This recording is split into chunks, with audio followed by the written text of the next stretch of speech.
Bom, passo a palavra ao doutor Verdi. Eu agradeço a posição sentada aqui, eu estou muito velho, mas obrigado. Bom, a nossa contribuição vai ser modesta, simples e um tanto subjetiva e mais baseada na nossa experiência. A Vibraz está agora com 46 anos, indo para 47 anos. Nasceu como uma empresa de desenvolvimento, de pesquisa e fabricação de protótipos, inicialmente, antes de ser uma empresa industrial.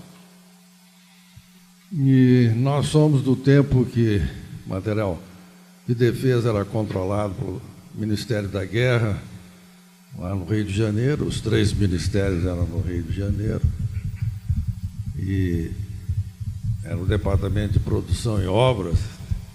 E eu assisti, ao longo desse tempo, várias organizações, das 3 forças, organizações civis, institutos, que mudaram de nome, se reorganizaram, mudaram de jeito, vários governos com políticas diferentes, várias crises econômicas, crises políticas fortes, e a Vibraz sobreviveu a tudo isso.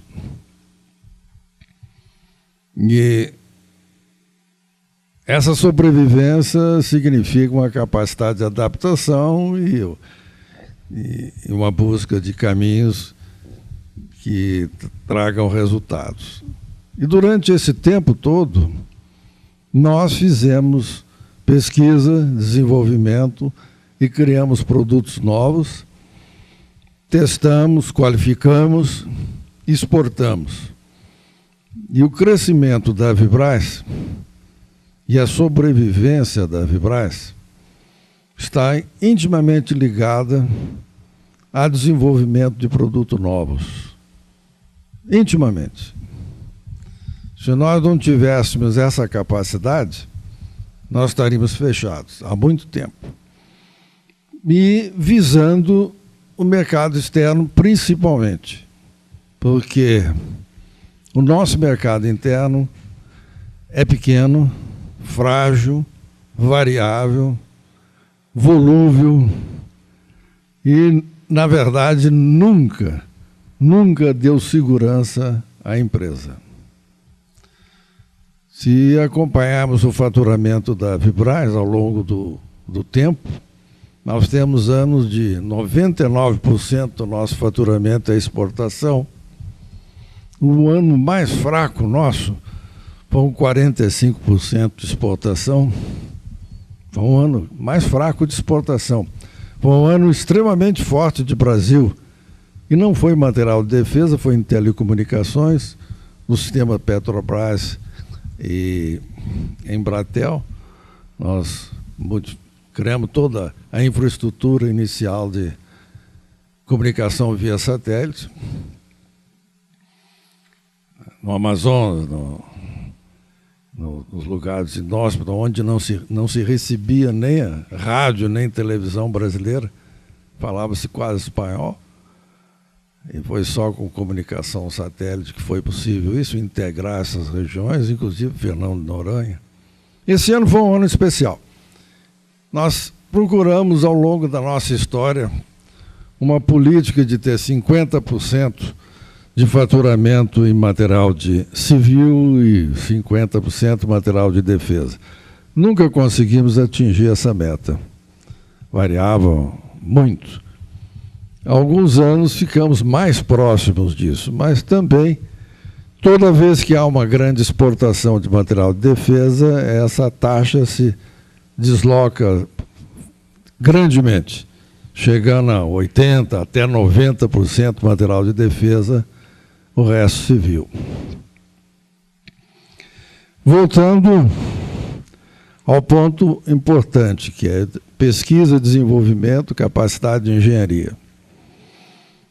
Se nós temos, ao longo desse tempo, instalações fabris bastante significativas, nós temos 4 instalações, São instalações razoavelmente grandes, uma onde nós nascemos, são uns 90 mil metros quadrados ao lado da Embraer.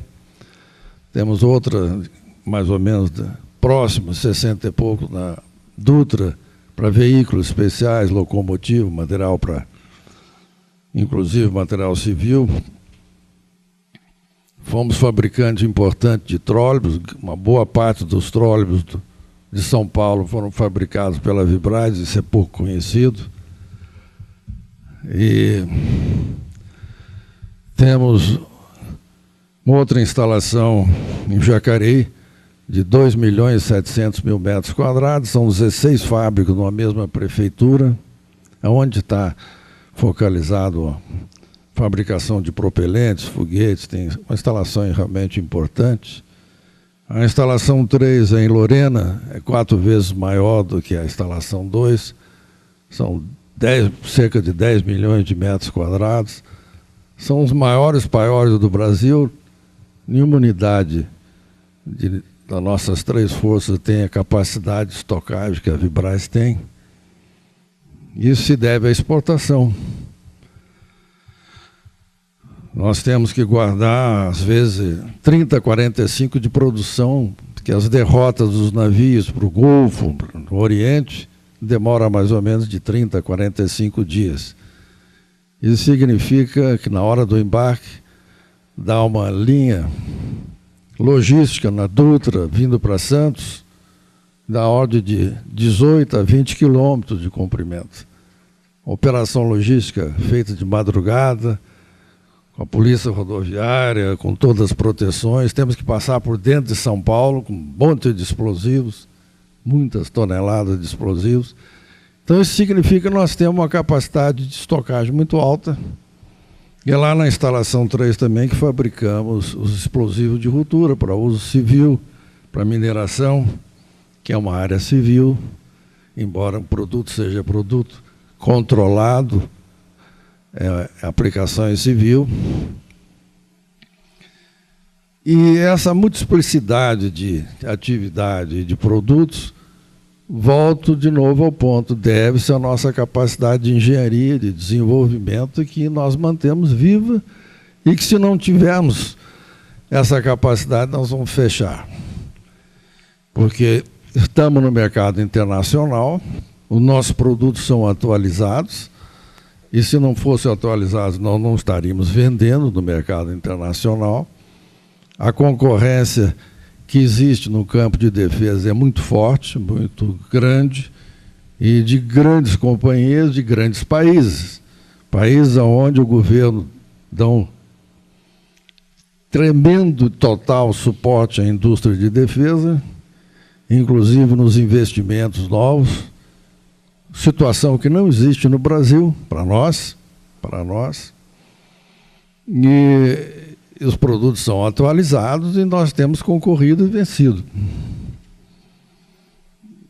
Aí vem o ponto importante: qual é o modelo correto?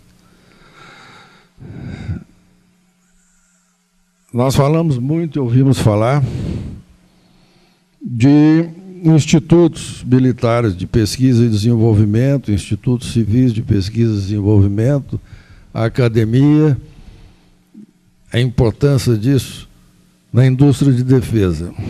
A nossa experiência nesses 46 anos idos, não tem um produto nosso de sucesso que nos deu faturamento que tenha vindo de uma pesquisa e um desenvolvimento de um instituto militar do Brasil. Nenhum. Nós tivemos cooperação e trabalhos conjuntos, mas não geraram produtos de sucesso. A tendência no Brasil é de buscar produtos obsoletos, às vezes substituição de importação, isso significa, depois do trabalho feito, de não estar competitivo no mercado internacional.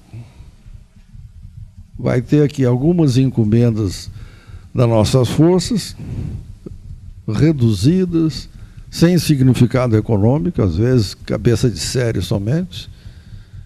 Nenhum caso nos deu a sustentação econômica. todos os nossos produtos que tiveram sucesso, têm tido sucesso e que ainda concorrem no mercado internacional, foram desenvolvimentos que a empresa assumiu completamente. Todos. Nós temos uma lista muito grande, poderia ter mostrado, mas todo mundo quase conhece. E temos esses produtos, são atualizados do ponto de vista técnico, do ponto de vista de performance, e conseguimos competir com os Estados Unidos, com a Rússia, com a França, a Inglaterra, em preço e em desempenho. Não, em desempenho também competimos muito bem com os chineses, jamais seremos capazes de competir em preço com os chineses. A diferença é muito grande. Mas os senhores todos sabem disso. E, em desempenho, um dos produtos nossos mais conhecidos, que são o sistema ar-terra, nós temos os mais novos e mais possantes foguetes de helicóptero, de aviões, ar-terra.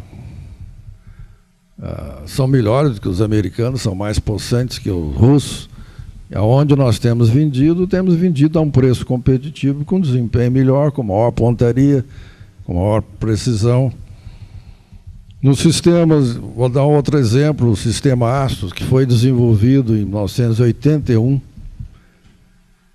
um contrato que o desenvolvimento foi pago pelo contrato, foi um contrato assinado com Saddam Hussein, em 1981, durante a guerra do Iraque e Irã, naquele tempo, $500 bilhão, trazendo a inflação do dólar para agora, dá quase $2 bilhões. De um produto que nós não tínhamos, que prometíamos desenvolver dentro de uma especificação que foi acordado entre as partes. Naquele tempo, o Brasil estava muito interessado em fornecer alguma coisa para o Iraque para pagar o petróleo que o Brasil, na época, importava com muita dificuldade, inclusive de pagamento. E a Engesa e a Vibraz foram importantes nesse processo, nessa época. Esse sistema Astros foi muito sucesso na guerra contra o Irã, foi responsável pela reconquista da Península de Fao, no Shetarab, foi muito cantado em prosa e verso na televisão e nos órgãos de mídia daquela época. Foi também exportado para Catar, em 83, também contrato de 83 com a Arábia Saudita, onde nós entramos em concorrência com 3 sistemas, inclusive um dos Estados Unidos, que era o mais moderno, recém-desenvolvido pelos Estados Unidos. E nosso sistema ganhou em pontaria e era competitivo em preço. Esse material, por exemplo, no Catar e na Arábia Saudita, o Saddam foi totalmente destruído pelas 2 guerras. Mas na Arábia Saudita e no Catar, eles estão operacionais até hoje. Na Arábia Saudita eles estão a 96% disponíveis, quer dizer, pronto para uso. E eles têm centenas de milhares de munições ainda em estoque, estão renovando. Eles admiram muito esse material.